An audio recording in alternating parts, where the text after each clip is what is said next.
اعوذ باللہ من الشیطان الرجیم بسم اللہ الرحمن الرحیم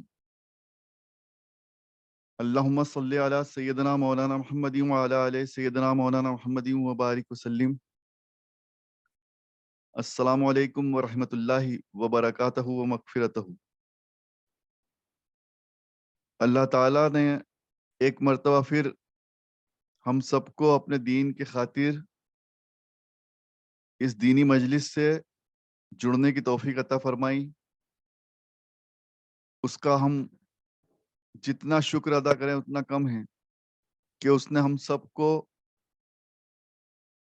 دین کی سوچ، دین کی سمجھ حاصل کرنے کی توفیق عطا فرمائی، اپنے محبوب نبی کریم صلی اللہ علیہ وآلہ وسلم کی امت میں پیدا فرمایا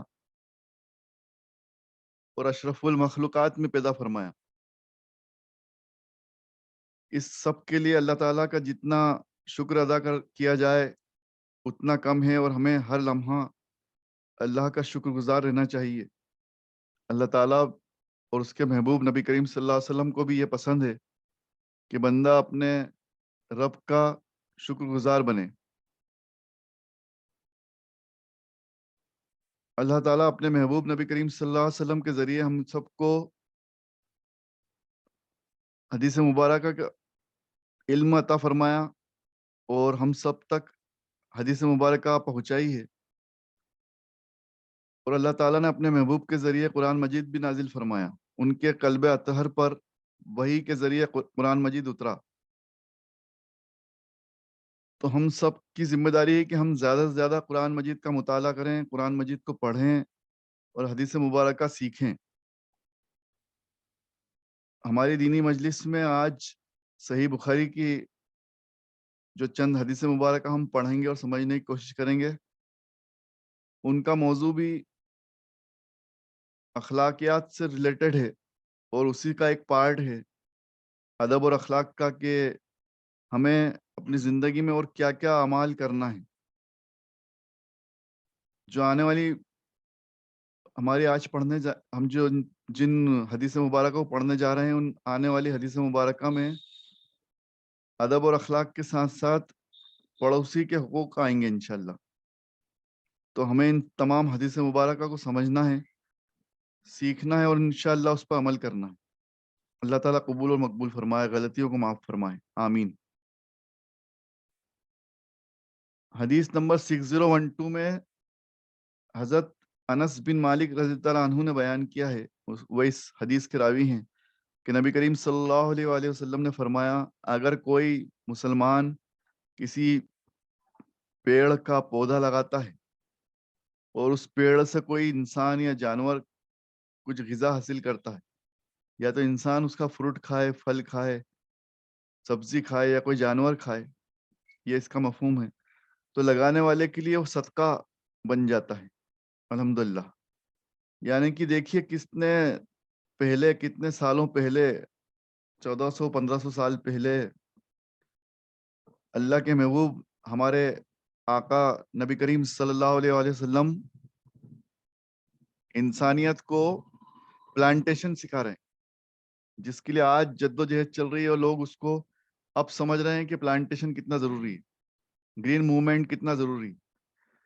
تو یہ گرین موومنٹ اور پلانٹیشن اور یہ تمام باتیں، انوائرمنٹل پالوشنس کو کیسے روکا جائے، کیسے انوائرمنٹ کو سدھارا جائے، کیا کیا میجرز لیے جائیں، کیا کیا ڈیولپمنٹ کیے جائیں، یہ تمام باتیں دین اسلام نے حضرت آدم علیہ السلام کی تمام اولادوں کو، یعنی کہ حضرت انسان کو کتنا سال پہلے سکھا دیا کہ ہمیں کیا کیا کرنا چاہیے اور کیا کیا اچھے کام ہیں، کیا کیا اچھے اعمال ہیں۔ تو پلانٹیشن اور گرینری کا امپورٹنس بتاتے ہوئے بتایا اللہ کے رسول صلی اللہ علیہ وسلم نے کہ کوئی انسان اگر کوئی پیڑ کا پودا لگا دے، کوئی پودا لگا لے، کوئی پلانٹ لگا دے، تو اس سے جو بھی انسان یا جانور اس کا فائدہ اٹھائے گا تو وہ اس کے لیے صدقہ جاریہ بن جائے گا۔ سبحان اللہ۔ تو اس کو ہمیں غور فکر کرنا ہے اور پلانٹیشن پہ بھی دھیان دینا ہے۔ پلانٹیشن کرنا بھی سنت ہے اور اللہ کے رسول صلی اللہ علیہ وسلم کو پسند ہے، اور اللہ تعالیٰ کا فرمان بھی ہے۔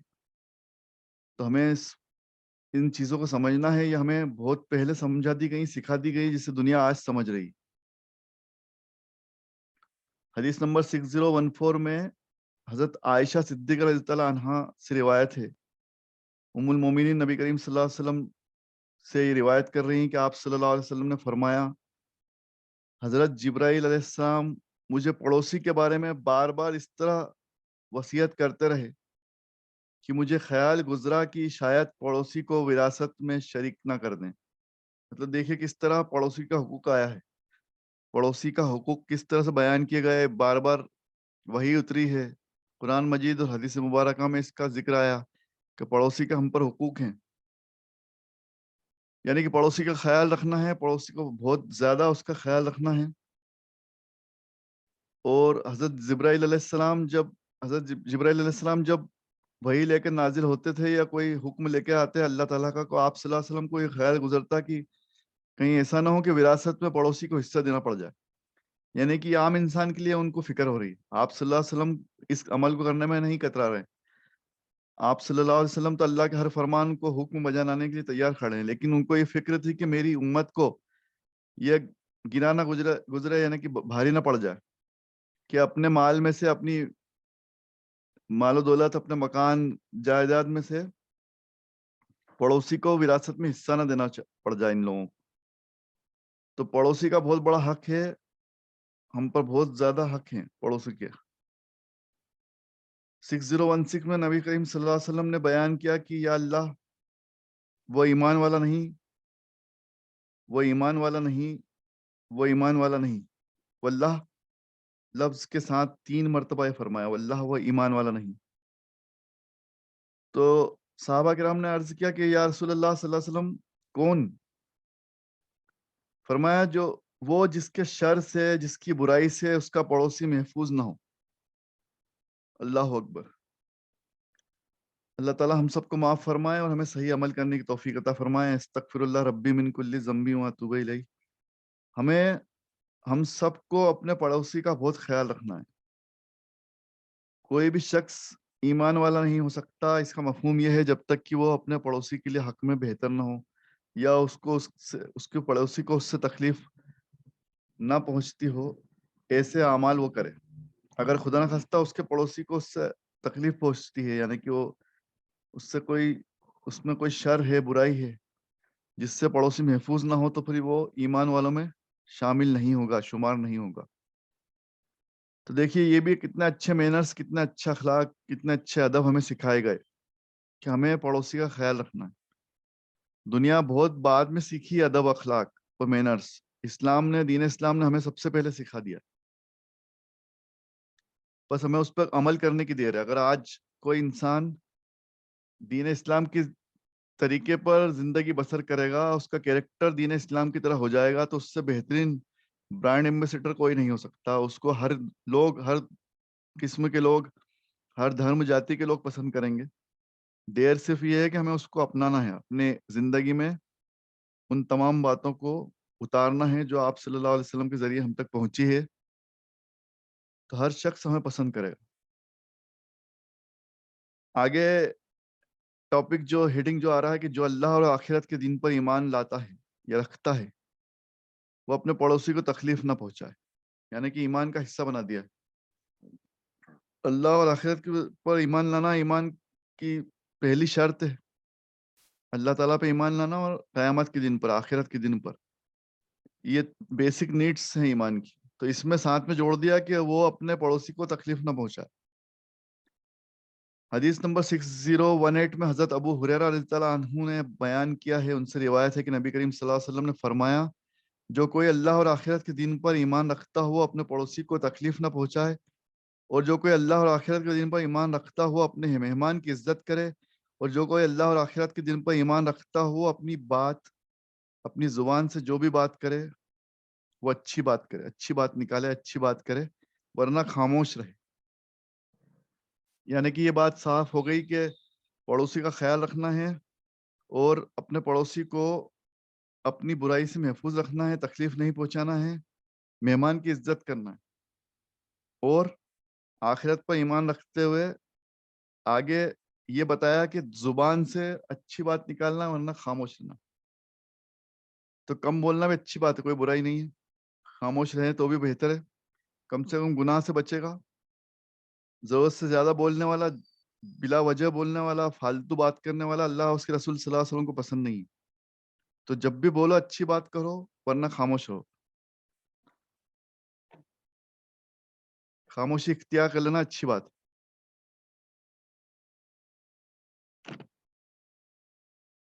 آگے پڑوسیوں میں کون سا پڑوسی بہتر ہے, مطلب کس کے زیادہ حقوق ہیں, کس کے زیادہ حق ہیں, ہے نا. یہ بھی ایک چیپٹر اس میں ایک آ رہا آگے کہ پڑوسیوں میں کون سا پڑوسی مقدم ہے. 6020 میں حضرت عائشہ صدیقہ رضی اللہ عنہا نے بیان کیا ہے, ان سے روایت ہے, حضرت عائشہ صدیقہ رضی اللہ عنہا ہماری ماں ام المومنین آپ صلی اللہ علیہ وسلم سے عرض کر رہی ہیں, دریافت کر رہی ہیں کہ یا رسول اللہ صلی اللہ علیہ وسلم, میری 2 پڑوسن ہیں, مطلب 2 گھر آس پاس کنیکٹڈ ہیں. اب ہمیں یہ بھی خیال رکھنا کہ 40 گھر تک پڑوسی ہمارے ہیں, مطلب اس طرح سے بھی ایک حدیث اور اس طرح سے بھی علماء کرام فرماتے ہیں. شریعت بتاتی ہے کہ ہمیں آس پاس کے تمام گھروں کو خیال رکھنا ہے, وہ سب ہمارے پڑوسی ہیں, لیکن یہ نیئرسٹ پڑوسی, نیئرسٹ نیبر کی بات چل رہی, جو بالکل کلوز چپکے ہوئے گھر. تو میرے 2 پڑوسن ہیں, اگر ہدیہ دینا ہے, کچھ مجھے دینا ہے, گفٹ دینا ہے, تو میں ان میں سے کس کے پاس پہلے ہدیہ بھیجوں. یعنی کہ اب یہ غور کرنا ہے یہاں پہ, اس حدیث سے ہمیں اور کچھ سمجھنے کو سیکھنے کو ملے گا. کسے ہدیہ پہلے دینا ہے؟ فرمایا جس کا دروازہ تم سے زیادہ قریب, جس کا دروازہ تم سے زیادہ قریب ہو, وہ تمہارا فرسٹ نیبر وہ کہلائے گا. تو اس طرح سے ہمیں یہ دیکھنا ہے کہ ہمارے قریب جو سب سے زیادہ ہے, اس کو سب سے پہلے ہمیں اس کے حقوق ادا کرنا ہے.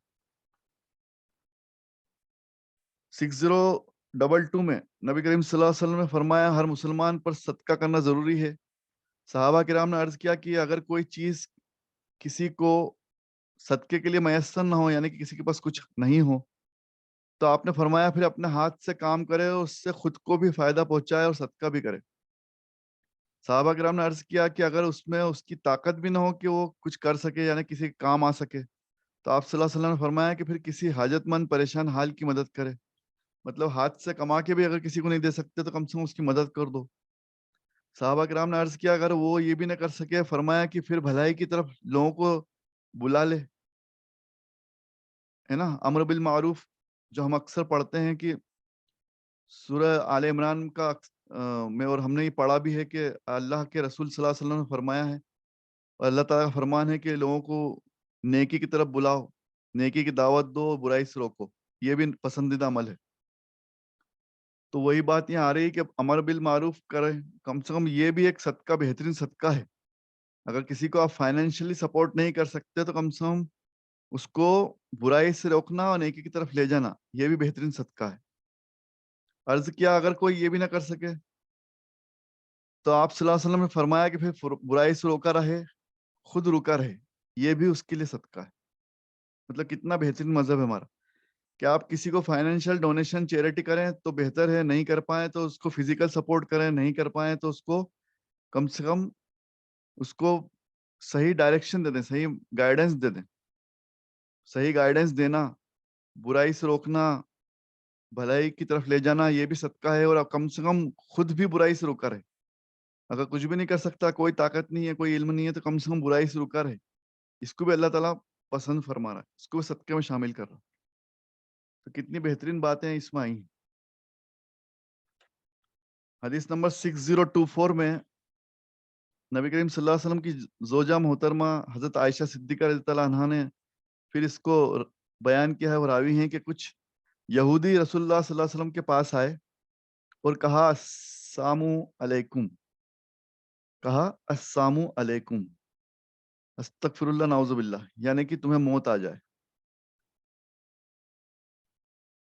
میں اس کا معنی سمجھ گئی کیونکہ آپ عربی سمجھتی تھی. حضرت عائشہ صدیقہ رضی اللہ عنہا جو تھی وہ عرب کی تھیں، عرب کی رہنے والی تھیں، عربی اچھے سے سمجھتی تھیں. تو جو توڑ مڑوڑ کے بولا گیا اس کے وہ معنی سمجھ گئیں، اور میں نے ان کا جواب دیا کہ وہ علیکم وعلیکم وعلیکم السلام مسامو، السلام کی جگہ والسلام کی جگہ انہوں نے کہہ دیا علیکم مسامو واللعنتو، ساتھ میں اور لفظ جوڑ دیا واللعنتو. اب اس کے معنی ہے کہ یعنی تمہیں بھی موت آ جائے، ہے نا. مسامو کے معنی ہے موت آ جائے، واللعنتو یعنی کہ تمہیں بھی لعنت ہو، تمہیں بھی موت آ جائے اور لعنت ہو تم پر. تو اس اب یہ انہوں نے کہہ دیا، اس پر نبی کریم صلی اللہ علیہ وسلم نے فرمایا ٹھہرو، رک جاؤ اے عائشہ رضی اللہ عنہ، ٹھہرو اے عائشہ، اللہ تعالیٰ تمام معاملات میں نرمی پسند فرماتا ہے. مطلب درگزر کرنا، نرمی کرنا، یہ اللہ تعالیٰ کو پسند ہے، یہ اس کا مفہوم ہے. میں نے عرض کیا یا رسول اللہ صلی اللہ علیہ وسلم، کیا آپ نے سنا نہیں انہوں نے کیا کہا تھا؟ یعنی کہ اتنے کتنے برے الفاظ بولے انہوں نے. السلام علیکم، السامو میں کیا چھپا ہے، کتنی بری انہوں نے خواہش کی. تو اس لیے انہوں نے جواب دیا کہ وعلیکم السلام، مسامو واللعنت جوڑ دیا، اس میں مسامو کے ساتھ واللعنت جوڑ دیا. تو یہ آپ صلی اللہ علیہ وسلم نے پسند نہیں فرمایا، اور آپ صلی اللہ علیہ وسلم فرمایا کہ میں نے اس کا جواب دے دیا تھا. مطلب آپ صلی اللہ علیہ وسلم بھی اس کو سمجھ گئے تھے کیا کہنا چاہ رہا ہے. آپ صلی اللہ علیہ وسلم بھی عربی جانتے تھے، اور من میں انہوں نے بھی اس کا جواب دے دیا جو انہیں دینا تھا. لیکن انہیں منع فرمایا حضرت عائشہ صدیقہ رضی اللہ عنہ کو، کیا تم اس میں اور ساتھ میں لعنت مت جوڑو، اللہ تعالیٰ کو پسند نہیں ہے کہ تم ساتھ میں اور اس کے ساتھ اس کی ملامت کرو اور نرمی سے محروم ہو جاؤ، نرمی چھوڑ دو. تو یہ آپ صلی اللہ علیہ وسلم اس کے ذریعے بھی یہ سکھایا کہ کوئی آپ کو گالی بھی بکے، آپ کی موت کی بھی خواہش کرے تو صبر کر لو، خاموش ہو جاؤ، اللہ پہ چھوڑ دو. دل میں جو بولنا بول دو، زبان سے کم سے کم ظاہر مت کرو، اور اس سے ایک قدم آگے مت بڑھو. جیسے کہ یہاں پر ان کے وعلیکم کے ساتھ یہ بھی جوڑ دیا واللعنتو. تو آپ صلی اللہ علیہ وسلم کو یہ پسند نہیں آیا. اس بات پہ دھیان دینا ہے، بہت باریکی کی بات ہے کہ الگ سے اور اس پہ لعنت مت بھیجو. جتنا اس نے بولا ٹھیک ہے، وہاں تک تم نے بول دیا، جواب دے دیا، ٹھیک ہے. اب واللعنتو نہ بولو، اس کو آگے مت بڑھاؤ. آگے اللہ بہتر سمجھنے اور علم رکھنے والا اللہ تعالیٰ ہم سب کو معاف فرمائے. ہم میں جتنی عقل ہے اتنا ہم سمجھ سکتے ہیں، جتنی اللہ تعالیٰ نے ہمیں سمجھ دی ہے. اللہ تعالیٰ ہم کو صحیح سمجھ دے، صحیح سمجھنے کی توفیق عطا فرمائے، آمین. تو اللہ تعالیٰ کے محبوب نبی کریم صلی اللہ علیہ وسلم یہ پسند نہیں فرما رہے ہیں کہ ہم حد سے آگے بڑھیں. 6025 میں حضرت انس بن مالک رضی اللہ عنہ، حضرت انس بن مالک رضی اللہ عنہ اس کے راوی ہیں، اور ایک دیہاتی نے مسجد کے احاطے میں، مسجد میں آ کر اس احاطے میں پیشاب کر دیا. اس کو کچھ حاجت محسوس ہوئی اور اس نے پیشاب کر دیا. تب ظاہر سی بات ہے کہ صحابہ کرام جو بھی وہاں ہوگا، جس نے دیکھا ہوگا، یا ہم بھی آج ایک عام انسان مسجد میں دیکھے کہ کوئی انسان مسجد کے احاطے میں پیشاب کر دے تو سب لوگ اس کی طرف دوڑیں گے، اس کو منع کریں گے تو صحابہ کرام بھی اس کی طرف دوڑے. اب یہاں دیکھنا ہے، ہمیں صلہ رحمی دیکھنا ہے، ہمیں یہ دیکھنا ہے کہ انسان کی بیسک نیڈز کو، اس کی حاجت کو پورا کرنے کے لیے اسلام اور دین ہمیں کیا سکھا رہا ہے. سب لوگ دوڑے، لیکن نبی کریم صلی اللہ علیہ وسلم نے فرمایا کہ اس کو مت روکو، اس کو پیشاب کر لینے دو، اس کو پیشاب کر لینے دو، اس کو روکو مت. پھر آپ نے نبی کریم صلی اللہ علیہ وسلم پانی کا ڈول منگوایا اور وہ پیشاب کی جگہ پر بہا دیا. اب دیکھیں یہاں پر دو چیزیں سیکھنے کو مل رہی ہیں کہ ایک تو یہ کہ کسی انسان کو اگر بیچارے کو پیشاب آ گیا ہے تو اس کو پریشان نہ کریں. پیشاب کرتے وقت اسے ٹوکے نہیں، روکے نہیں، اس کو ڈرائے نہیں، اس کو دھمکائے نہیں، اسے مارے نہیں. نبی کریم صلی اللہ علیہ وسلم اس کی فزیکل نیڈز کو سمجھ رہے ہیں. سائنس جو ایک انسان کو سکھاتا ہے کہ اس کو یورین کے ٹائم اس کو روکا نہ جائے، یورین فریلی اس کو یورین کرنے دیا جائے. تو یہ دین نے کتنے پہلے سکھا دیا اس بات کو کہ اس کو ابھی مت روکو، اس کو پیشاب کر لینے دو. اور بعد میں پھر وہاں صفائی اور پاکی بھی سکھائی جا رہی کہ اس کو ڈول منگا کر وہاں سے پانی بہا دو, صاف کر دو. تو یہ مینرز بھی سکھائے جا رہے ہیں. دو تین چیزیں اس حدیث مبارکہ سے سامنے آ رہی ہیں کہ مینرس یہ سکھا رہے ہیں, کہ مینرس یہ بتائے جا رہے ہیں کہ کسی کے ساتھ ایسا برتاؤ مت کرو کہ اس کو, اس کی جب بیسک نیڈس ہو اس کو روکنے پر مجبور کر دو, اس کو مارو, اس سے جھگڑو. اس کے ساتھ اچھا ویوہار کرو, اچھے مینرس, اچھا اخلاق سکھائے. اور اس کے بعد اس جگہ کو صاف کر دو, پاک کر دو, دھو دو, اور اچھی چیزیں, اچھا میسج آگے پہنچایا. یہ ایک نمونہ ہے, ایک ماڈل ہے ہمارے لیے, آپ صلی اللہ علیہ وسلم کے ذریعے ہم تک پہنچا ہے. تو یہ باتیں ہمیں سمجھنا ہے اور اس پہ عمل بھی کرنا ہے کہ ہمیں نرمی اختیار کرنا ہے. 6030 میں حضرت عائشہ صدیقہ رضی اللہ عنہا سے ہی یہ حدیث روایت کی گئی ہے, اور وہی حدیث جو ہم نے پچھلی بار پڑھی تھی کہ آپ صلی اللہ علیہ وسلم کو غلط طریقے سے سلام کیا گیا, اسی کو یہاں ڈیٹیل میں پھر سے ایک بار دیا گیا ہے. وہ پوری حدیث ہم پھر سے نہیں پڑھتے ہو, جو ایکسٹرا اس میں جو لفظ آئے ہیں, جو آگے جو باتیں اب آئی ہیں, جو بڑھائی گئی ہیں, اس کو ہم تھوڑا سمجھ لیں کہ آپ صلی اللہ علیہ وسلم نے فرمایا کہ عائشہ مطلب رضی اللہ عنہا سے کہ تمہیں نرم خوئی اختیار کرنی چاہیے, یعنی کہ نرمی سے پیش آنا چاہیے, سختی اور بد زبانی سے بچنا چاہیے. یہ پوری امت کو سکھایا گیا ان کے ذریعے. اس بات پہ خیال رکھنا ہے, اس بات کو سمجھنا ہے. 6032 میں پھر سے حضرت عائشہ صدیقہ رضی اللہ عنہا سے روایت ہے کہ رسول اللہ صلی اللہ علیہ وسلم نے ایک رسول اللہ صلی اللہ علیہ وسلم سے حجر مبارک میں جب آپ صلی اللہ علیہ وسلم موجود تھے تو ایک شخص نے اندر آنے کی اجازت چاہی. اب دیکھیے, بار بار ہم پڑھنا, زیادہ تر حدیث مبارکہ حضرت عائشہ صدیقہ رضی اللہ عنہا سے یا حضرت ابو ہریرہ رضی اللہ عنہ سے روایت ہوتی ہیں. یہ بات بھی خیال رکھنا ہے کہ ان دونوں سے سب سے زیادہ حدیث مبارکہ روایت کی گئی ہیں. اس لیے ہمیں ان کے شکر گزار بھی, بندوں کے شکر گزار بھی رہنا ہے, ہمیں ان کا بھی احسان ماننا ہے کہ ان لوگوں نے ہم تک حدیث مبارکہ پہنچائی ہیں. اور حضرت ابو ہریرہ رضی اللہ عنہ نے تو اپنا پوری زندگی کے جب سے جب آپ صلی اللہ علیہ وسلم کے کانٹیکٹ میں آئے, پوری زندگی وقف کر دی دین کے لیے, یہ چیز سیکھنے والی. تو جبکہ حضرت عائشہ صدیقہ رضی اللہ عنہ تو آپ صلی اللہ علیہ وسلم کی زوجہ ہیں, مطلب بیوی ہیں, ہم سب کی ماں ہیں, ام المومنین میں سے ہیں. ان کو تو آپ صلی اللہ علیہ وسلم کے کانٹیکٹ میں رہنے کا سب سے زیادہ وقت ملتا ہی تھا, لیکن حضرت ابو ہریرہ رضی اللہ عنہ نے کس قدر وقت دیا ہے دین کے خاطر, یہ سمجھنے والی بات. اس لیے سب سے زیادہ حدیث مبارکہ روایت کی گئی ہیں اس کے اور راوی ہیں. آپ صلی اللہ علیہ وسلم نے فرمایا کہ جب اس شخص نے اندر آنے کی اجازت چاہی تو پہلے گھر والوں کو آگاہ کر دیا. اب دیکھیے, اس سے بہت کچھ سیکھنے کو ملے گا, اس حدیث سے بہت کچھ سیکھنے کو ملے گا. اگر آپ کے پاس کوئی ملنے آ رہا ہے تو سب سے پہلے اپنے گھر والوں کو آگاہ کر دو کہ کس ٹائپ کا انسان انٹرنس پہ ہے, انٹر ہونے والا ہے, کس طرح کا انسان اجازت چاہ رہا ہے. تھوڑا سا سب کو ہنٹ دے دیں جلدی سے. تو آپ صلی اللہ علیہ وسلم نے فرمایا کہ برا ہے, یعنی کہ جو انسان آنے والا برا ہے, فلاں قبیلے کا انسان ہے, قبیلے کا بھائی ہے, یہ تم ہمارا بھائی مومن ہے, لیکن تھوڑا برا انسان ہے. اور آپ صلی اللہ علیہ وسلم نے سب بتا دیا کس قبیلے سے آیا ہے, کس کا بھائی, کس کا بیٹا ہے. ایک انٹروڈکشن جلدی سے اپنے گھر والوں کو دے دیا. اس لیے اس حدیث کو حضرت عائشہ صدیقہ رضی اللہ عنہا بیان کر رہی ہیں, کیونکہ آپ صلی اللہ علیہ وسلم کی بیوی ہیں, زوجہ مبارک ہیں, اور آپ صلی اللہ علیہ وسلم کے ساتھ میں اس وقت موجود ہوں گی, تبھی اس حدیث کو بتا رہی ہیں.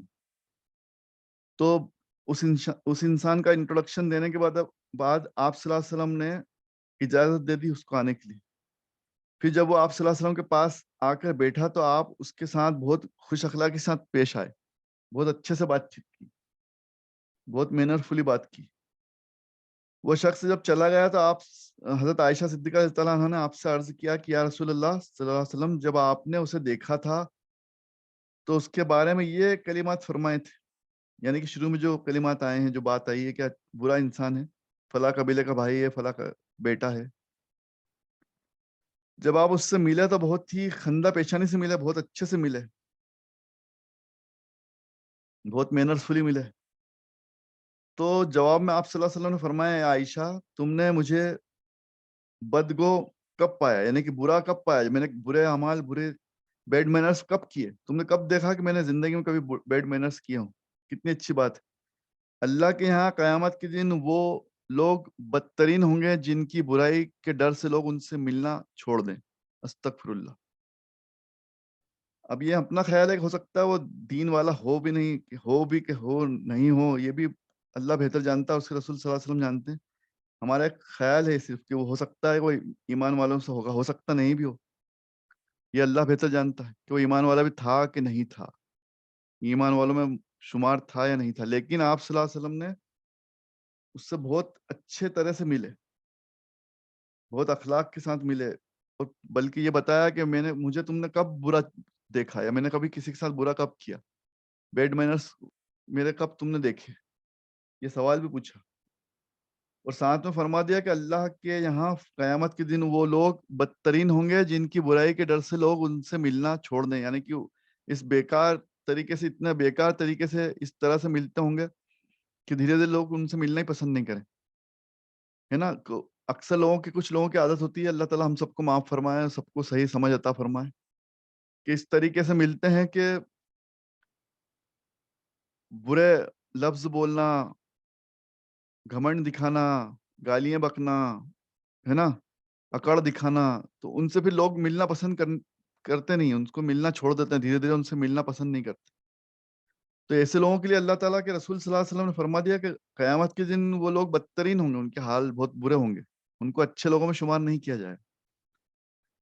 تو ہمیں سب کو کوشش کرنا ہے کہ بہترین اخلاق کے ساتھ, بہترین مینرز کے ساتھ, اور بہت اچھے طریقے سے جس سے ملے کوشش کریں کہ اس کا دل خوش ہو جائے آپ سے مل کر,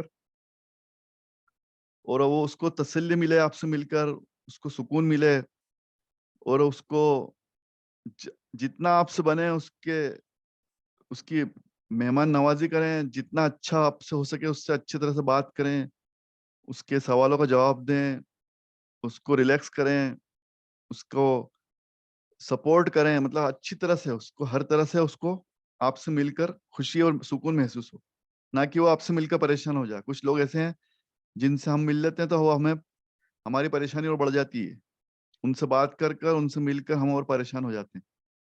تو ایسے لوگوں کو اللہ کے رسول صلی اللہ علیہ وسلم نے بدترین کہا ہے, برا مانا ہے, اچھے لوگوں میں شمار نہیں ہے. ہم سب کو اللہ تعالیٰ معاف فرمائے. تو ان باتوں کا ہمیں خیال رکھنا ہے اور باریکی سے سمجھنا ہے. اب آگے ایک خوشخبری ہے جو نیک لوگ ہیں اس کے لیے, کہ 6040 حدیث نمبر ہے, جو میں عرض کر رہا تھا کہ اس کے راوی پھر سے وہیں حضرت ابو ہریرہ رضی اللہ عنہ. تو حضرت ابو ہریرہ رضی اللہ عنہ نے اس حدیث کو روایت کیا ہے کہ نبی کریم صلی اللہ علیہ وسلم نے فرمایا, جب اللہ کسی بندے سے محبت کرتا ہے تو جبرائیل علیہ السلام کو آواز دیتا ہے کہ اللہ فلاں بندے سے محبت کرتا ہے, تم بھی اس سے محبت کرو. پھر جبرائیل علیہ السلام بھی اس سے محبت کرنے لگتے ہیں, پھر وہ تمام آسمان والوں میں آواز, یعنی کہ تمام فرشتوں میں آواز لگا دیتے ہیں کہ اللہ فلاں بندے سے محبت کرتا ہے, تم بھی اس سے محبت کرو. پھر تمام آسمان والے اس سے محبت کرنے لگتے ہیں. اس کے بعد وہ زمین میں بھی, یعنی کہ بندوں کے دلوں میں بھی مقبول اور محبوب بن جاتا ہے. سبحان اللہ. تو یہ تمام اچھی چیزیں سکھانے کے بعد اللہ تعالیٰ سکھا رہا ہے کہ گڈ مینرز والوں کے لیے, گڈ اخلاق والوں کے, اچھا اخلاق والوں کے لیے, اچھے مینرز, اچھے جو لوگ عمل کرتے ہیں ان سے اللہ تعالیٰ محبت کرنے لگتا ہے. اور اللہ جب کسی بندے سے محبت کرتا ہے تو پھر جبرائیل علیہ السلام بھی اس سے محبت کرنے لگتے ہیں, کیونکہ اللہ فرما دیتا ہے, پھر حکم دے دیتا ہے کہ میں اس سے محبت کرتا ہوں, تم بھی اس سے محبت کرو. پھر جبرائیل علیہ السلام تمام فرشتوں میں, ملائکہ میں اعلان کر دیتے ہیں, تو تمام فرشتے بھی اس سے محبت کرنے لگتے ہیں. سبحان اللہ, الحمدللہ, کتنی اچھی بات ہے. اور پھر دھیرے دھیرے وہ یہ ہوتا ہے کہ اللہ کا کرم یہ ہوتا ہے اس بندے پر, زمین میں بھی وہ مقبول ہو جاتا ہے اور محبوب ہو جاتا ہے, اور تمام لوگ بھی اس سے محبت کرنے لگتے ہیں. تو اللہ تعالیٰ ہم سب کو ایسے بندوں میں شمار فرمائے اور ہم سب کو نیک بنائے, اور ہمارے بھی اخلاق اور مینرز اتنے اچھے ہوں کہ ہم سے بھی لوگوں کو فائدہ پہنچے, لوگ ہم کو پسند فرمائیں, ہم کو پسند کریں لوگ, ہم دین کے برانڈ ایمبیسڈر بن جائیں. چاہے کسی بھی دھرم جاتی کا انسان ہو, اس کو ہم نقصان نہیں پہنچائیں, اس کے ساتھ برا عمل نہیں کریں, اس کے ساتھ یہ نہیں کریں کہ اس کے ساتھ کوئی بھید بھاؤ رکھیں. یہ دین ہمیں سکھا رہا ہے. پڑوسی ہمارا کوئی بھی ہو, پڑوسی کے ساتھ بھی ہمارے اچھے اخلاق, اچھے سلوک ہوں, پڑوسی بھی ہم سے خوش رہے, گھر والے بھی ہم سے خوش رہیں, دوست احباب رشتہ دار بھی ہم سے خوش رہیں. ہمیں یہی کوشش اور عمل یہی کرتے رہنا ہے. اللہ تعالیٰ قبول اور مقبول فرمائے. وآخر الدعوانا الحمد للہ رب العالمین. آمین یا رب العالمین. استغفر اللہ ربی من کل ذنب و اتوب الیہ. اللہ تعالیٰ ہم سب کو معاف فرمائے، ہم سب کی ٹوٹی پھوٹی کوشش اور عمل کو قبول و مقبول فرمائے، غلطیوں کو معاف فرمائے. ہمارے لیے، ہمارے گھر والوں کے لیے، ہمارے رشتہ داروں کے لیے، تمام امت مسلمہ کے لیے اس ہماری چھوٹی موٹی نیکی اور کوششوں کو قبول مقبول فرما کے وسیلہ بنا دے. اللہ تعالیٰ اپنے رحمت سے ہم سب کو ڈھانپ دے، ہم سب کو معاف فرما دے. اللہ تعالیٰ بہت رحیم ہے، کریم ہے، یا ارحم الراحمین ہے، رحیم و کریم ہے. یا حیو یا قیوم برحمتک استغیث. اللہ تعالیٰ ہم سب کو معاف فرما، ہم سب کی تمام کوششوں کو قبول و مقبول فرما. ہمارے لیے، ہمارے گھر والوں کے لیے، ہمارے والدین کے لیے، تمام امت مسلمہ کے لیے وسیلہ بنا دے. اللہ تعالیٰ سب کو جنت الفردوس عطا فرمائے. اللہ ہمارے والدین کو جنت الفردوس عطا فرمائے، تمام مرحومین کو جنت الفردوس عطا فرمائے. ہم سب کو، تمام امت مسلمہ کو جنت الفردوس عطا فرمائے. ہم سب کو معاف فرمائے. ہم سب کو شفا، تندرستی اور صحتیاب عطا فرمائے. جس نے دعا کے لیے کہا، اللہ تعالیٰ سب کی تمام جائز تمناؤں کو، دعاؤں کو قبول و مقبول فرمائے. سب کو شفا عطا فرمائے، سب کو صحیح علاج عطا فرمائے، آسانی عطا فرمائے. سب کو معاف فرمائے، سب کو ایک اور نیک بنا دے. ہم سب کو ہر طرح کے قرض سے، ہر طرح کے مرض سے ہم سب کی حفاظت عطا فرمائے. دنیا آخرت کی تمام بھلائیاں، رحمتیں، نعمتیں، عظمتیں، امن و امان، حفاظت، شفا، تندرستی اور صحتیاب عطا فرمائے. آمین یا رب العالمین. ربنا آتینا فی الدنیا حسنۃ وفی الآخرۃ حسنۃ وقنا عذاب النار. اللہ ہم سب کو ہر طرح کے شر سے محفوظ فرمائے، شیطان سے ہم سب کی حفاظت عطا فرمائے. ہم سب کو نیک عمل عطا فرمائے، نیک عمل کرنے کی توفیق عطا فرمائے. بنا حساب کتاب کے ہم سب کو جنت الفردوس عطا فرمائے. دنیا اور آخرت میں ہمیں ہر طرح کے مشکل امتحان سے، آزمائش سے ہم سب کی حفاظت عطا فرمائے. آمین یا رب العالمین. شکریہ. اللہ حافظ.